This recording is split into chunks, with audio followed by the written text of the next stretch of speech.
Hi friends, welcome to series food gallery. సింపుల్గా టేస్టీగా స్పైసీగా క్యాలీఫ్లవర్ ఫ్రై చేద్దాం.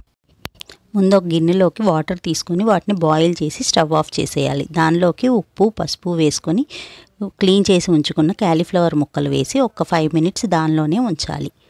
ముక్కల్ని వాటర్లో బాయిల్ చేయకూడదు, ఓన్లీ ఒక 5 మినిట్స్ ఉంచి తీసేయాలి.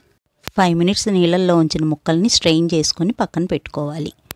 స్టవ్ మీద ఒక ప్యాన్ పెట్టుకొని దానిలో కొంచెం ఆయిల్ వేసుకొని మనం స్ట్రెయిన్ చేసి పక్కన పెట్టుకున్న క్యాలీఫ్లవర్ ముక్కలు వేసుకొని మీడియం ఫ్లేమ్లో వాటిని కలుపుతూ వేయించుకోవాలి.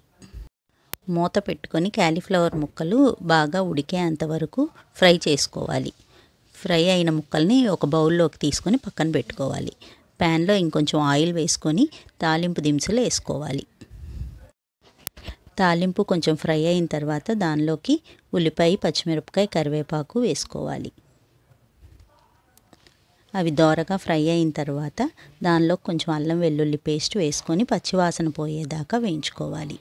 దానిలోకి కొంచెం పసుపు, ఉప్పు వేసుకున్న తర్వాత కొంచెం ఫ్రై చేసుకొని దానిలోకి మనం వేయించి పెట్టుకున్న క్యాలీఫ్లవర్ ముక్కలు వేసుకొని ఫ్లేమ్ని అడ్జస్ట్ చేసుకుంటూ కొంచెం ఫ్రై చేసుకోవాలి.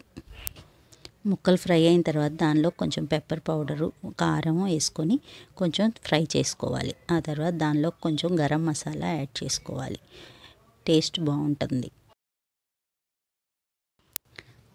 ఫైనల్గా కొత్తిమీర వేసుకొని 2 మినిట్స్ ఫ్రై చేసుకొని స్టవ్ ఆఫ్ చేసేయటమే. ఈ కర్రీ రైస్లోకి, చపాతీలోకి, రసం, పప్పుచారులోకి సైడ్ డిష్గా ఎంతో టేస్టీగా ఉంటుంది. ఒకసారి ట్రై చేసి చూడండి. Thanks for watching. Please like, share, comment and subscribe to our channel.